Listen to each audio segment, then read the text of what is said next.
अपने सभी हिंदी प्रेमी मित्रों को मेरा सादर नमन। 14 सितंबर सिर्फ तारीख नहीं बल्कि हिंदी दिवस के लिए सुनिश्चित की हुई तिथि की तरह है।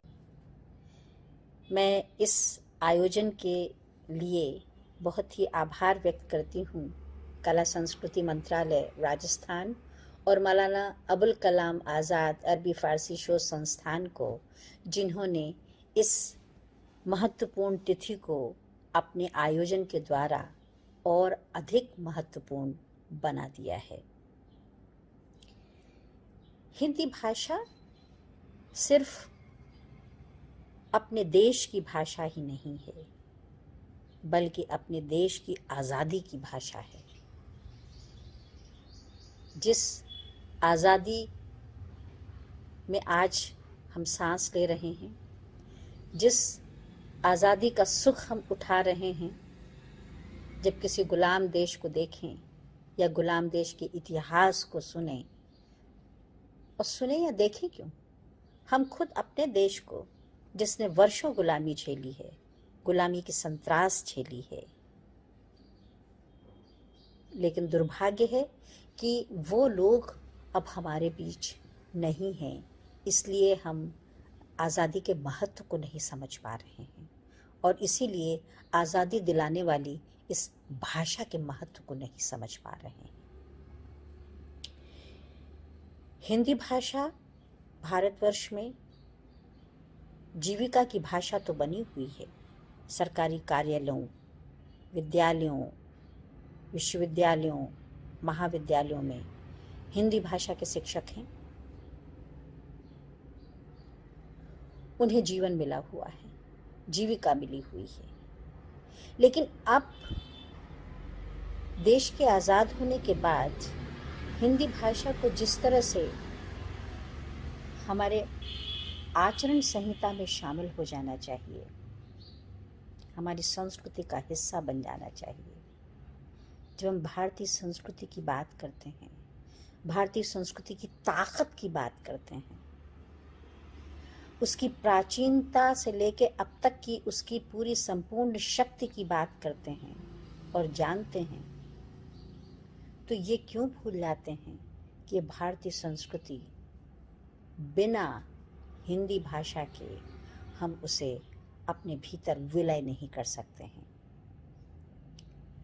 हिंदी भाषा हमारे जीवन की भाषा है, हमारे संस्कारों की भाषा है, हमारे आनंद की भाषा है और ये हमें मान के चलना चाहिए। विदेशों में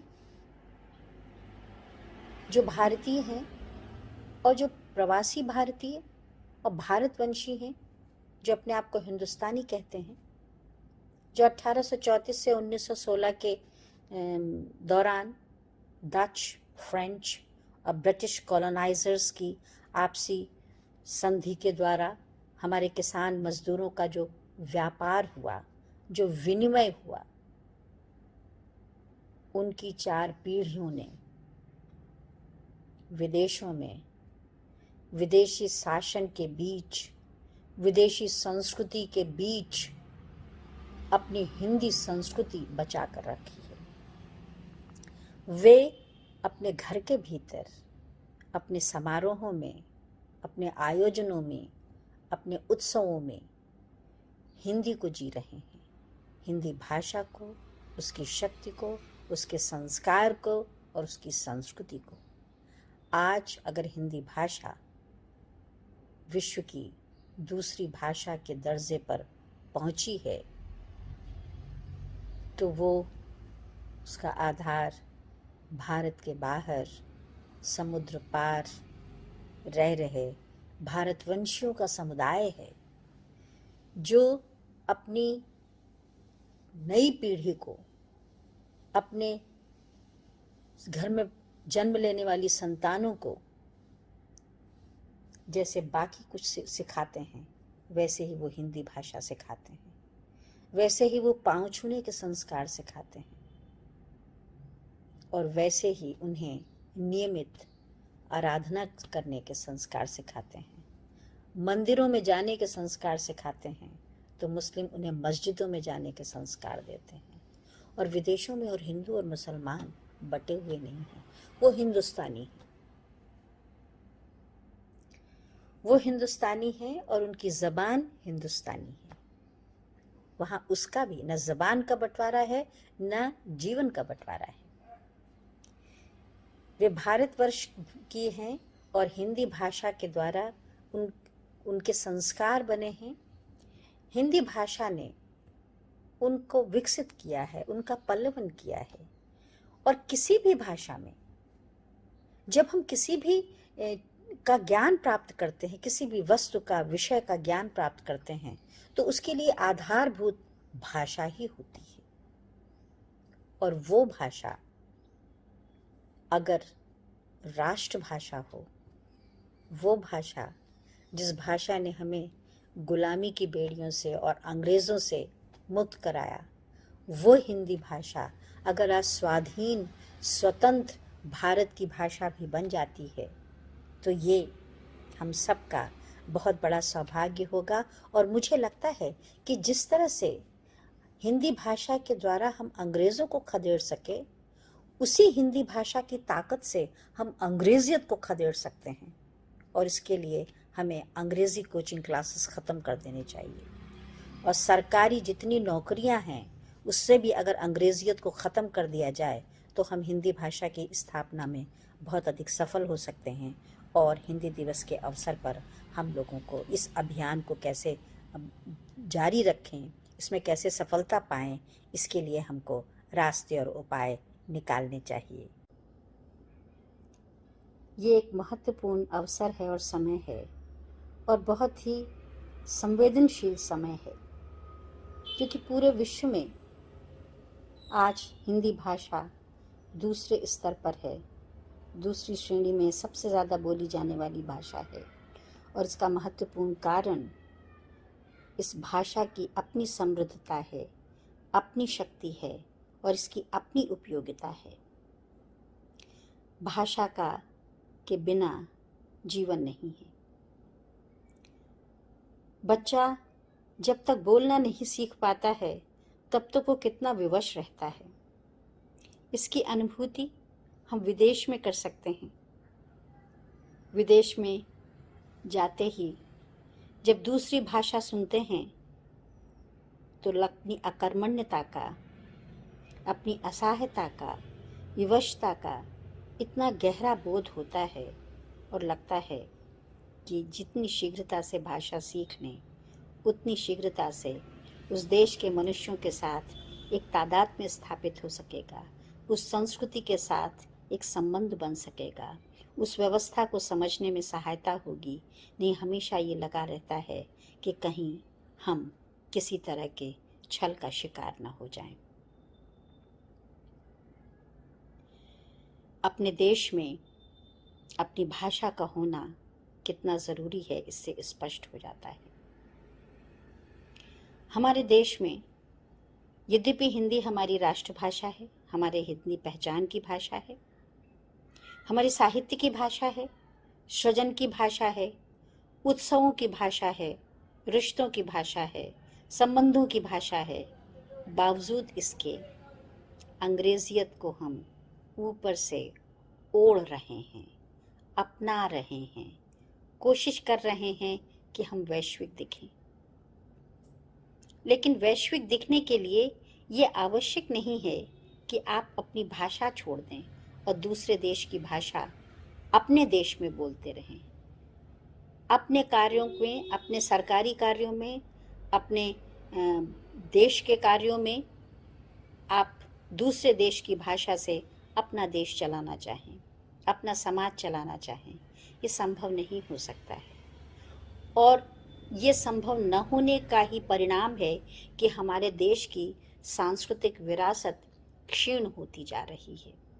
विदेशी संस्कृति का वर्चस्व बढ़ता जा रहा है। इस लॉकडाउन के दौरान मैं नीदरलैंड जाकर के गत मार्च माह से अब तक यहीं हूँ और दूरदर्शन पर जो मैं कार्यक्रम देखती हूँ और कार्यक्रम के प्रस्तोताओं को देखती हूँ तो मुझे लगता नहीं है कि मैं भारत में हूँ। लगता है मैं विदेशी टेलीविज़न चैनल्स को देख रही हूँ। उनके परिधान, उनके बात करने का तरीका, सब कुछ अगर हमारी मीडिया में, दूरदर्शन में, टेलीविज़न में, उनके चैनल्स में इस तरह का संक्रमण अंग्रेजियत का बना रहेगा, तो फिर कैसे हम हिंदी भाषा के राष्ट्रीय होने के और व्यापक होने की कल्पना कर सकते हैं। मैं बहुत दुख के साथ ही अपनी बात कह रही हूँ। जबकि दूसरे देशों में, इंडोनेशिया, बर्मा, थाईलैंड, इन देशों में जब कार्यक्रमों की प्रस्तुति होती है तो उसमें से अधिकांश, विशेषकर स्त्रियों के परिधान उनके देश के अनुसार होते हैं और टेलीविज़न खोलते ही पता चल जाता है कि किस देश का हम दूरदर्शन देख रहे हैं। मेरा अनुरोध भाषा के स्तर के साथ साथ, क्योंकि भाषा जिस तरह से व्यक्ति के व्यक्तित्व का परिधान है, उसी तरह से परिधान व्यक्ति के देह का परिचायक है, उसकी राष्ट्रीयता का, उसकी देशजता का और अपने देश से प्रेम होने का। बहुत ही मैं कुछ और भी इस संदर्भ में बोलना चाहती हूँ, लेकिन आज के दिन हमें हिंदी भाषा के राष्ट्रीय होने और अंतर्राष्ट्रीय होने पर बातचीत करनी है और वैश्विक स्तर पर हिंदी भाषा का जो वर्चस्व है, जो प्रभुत्व है, वो भारत के बाहर बसे हुए भारतवंशियों के कारण है। भारतवंशियों ने इस भाषा को वैश्विक बनाया। वो तो लॉर्ड मेकाले की शिक्षा पद्धति ने अपनी अंग्रेजियत को रोकने के लिए उसके बीजड़ के रूप में अंग्रेजी को लगाया। और आप देखिए कि जिस भाषा ने हमें अंग्रेज़ों की गुलामियत से मुक्त किया है, कम से कम उस भाषा को तो हमें छोड़ देना चाहिए और उससे घृणा करनी चाहिए, उससे नफरत करनी चाहिए और होनी चाहिए कि जिन्होंने हमें गुलाम बना के रखा, लेकिन उस भाषा, उन लोगों के जाने के बावजूद हम अंग्रेजियत के गुलाम अभी भी बने हुए हैं। क्या भाषा और क्या अंग्रेजियत की संस्कृति। जबकि विदेशों में रह रहे, दूतावासों में, दूसरे देशों में रह रहे जो हमारे विदेशी भारतीय हैं और भारतवंशी हैं, उन्हें आप अगर ध्यान से देखें तो विदेश में रहने पर भी भारतीय संस्कृति को बचाए हुए हैं। वो विदेश की दूसरी भाषा को सीखकर उस देश की भाषा में नौकरी करने के बावजूद हिंदी भाषा को बचाए हुए। मैं आभारी हूँ ये कलाम आज़ाद साहब की इस संस्था के प्रति, शोध संस्थान के प्रति, जिन्होंने इस मुझे अवसर दिया अपनी बातों को कहने का।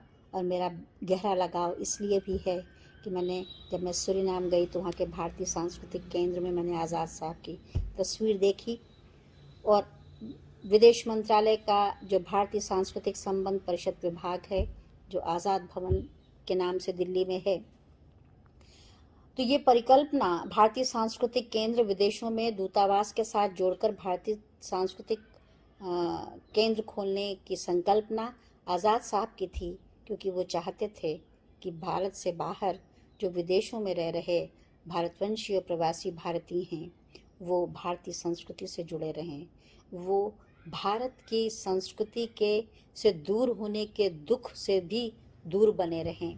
इसलिए उन्होंने नृत्य, कला, संगीत, भाषा के सीखने की वहाँ व्यवस्था की और इसके साथ साथ जितने भी सांस्कृतिक और सांस्कृतिक धार्मिक पर्व और त्यौहार हैं और राष्ट्रीय पर्व हैं, उन सब के आयोजन की भी वहाँ व्यवस्था रहती है, जिससे कि भारत के साथ विदेश में रहने पर भी भारत के साथ वो जुड़ाव बना रहता है। और ये एक बहुत बड़ी बात है, ये एक बहुत कि हम, क्योंकि जब देश छूटता है तो जो देश छोड़ के जाते हैं वही इस मर्म को, इस पीड़ा को समझ सकते हैं। जिस तरह से कि जिनके बच्चे विदेश जाते हैं उनकी धड़कनें वो तो भारत में धड़कती हैं, लेकिन उसमें भी उन्हें अपने बच्चों की धड़कनें सुनाई देती हैं। उसी तरह से जो विदेशों में रह रहे भारतीय और भारतवंशी हैं, उन्हें हिंदी भाषा के द्वारा अपने देश की धड़कनें महसूस होती हैं, उसमें वो अपने देश को महसूस करते हैं और उसमें वो जीते और सांस लेते हैं। हिंदी भाषा संस्कृति की भाषा है, जीवन की भाषा है और जब पूरे विश्व के सभी देशों की अपनी एक राष्ट्रभाषा है तो इतना प्रबुद्ध देश इतना विशाल और प्रबुद्ध देश इस बात को क्यों नहीं समझ पाता है कि जब विश्व के हर देश की भाषा है तो अपने इस विशाल भारत भूखंड के देश की राष्ट्रभाषा हिंदी को हिंदी के रूप में मान लेने, स्वीकार करने, अंगीकार करने और जीवन में अपने घोल लेने की ज़रूरत को वो क्यों नहीं समझ रहा है। वो क्यों इस बात को नहीं समझता है कि जब दूसरे देशों में ये को लोगों को ये लगता है कि इस देश में तो हम अंग्रेजी में अपनी बात कह सकते हैं और सभी लोग समझते हैं। इस देश के पास अपनी कोई भाषा नहीं, बहुत कम, विदेशों में बहुत कम लोग हैं जो जानते हैं कि भारतवर्ष की आम जनता की भाषा हिंदी है। वे ये सोचते हैं कि भारत की भाषा अंग्रेजी है। ये यहाँ के बुद्धिजीवियों के द्वारा अंग्रेजी को अपनाने के कारण ये एक गलत इमेज पूरे विश्व के सामने बनी हुई है।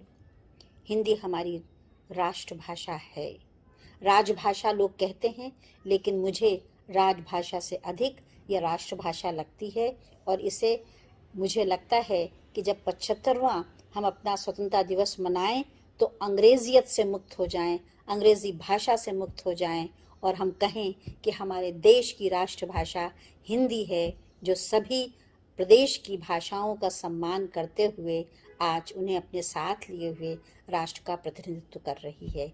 इन्हीं शब्दों के साथ मैं पुनः आप सबों को धन्यवाद देती हूँ और ये कामना करती हूँ कि बहुत शीघ्र हम अंग्रेज़ी भाषा के शिकंजे से मुक्त होंगे और अंग्रेजियत के इस छल से और इस आतंक से मुक्त होंगे, जिससे कि हमारी हिंदी प्रफुल्लित हो सके, हमारी हिंदी विकसित हो सके और अब इस हिंदी भाषा के आईने में हम अपनी संस्कृति को और ख़ुद को बहुत उज्जवल रूप में देख सकें। इन्हीं शब्दों के साथ मैं धन्यवाद देती हूँ।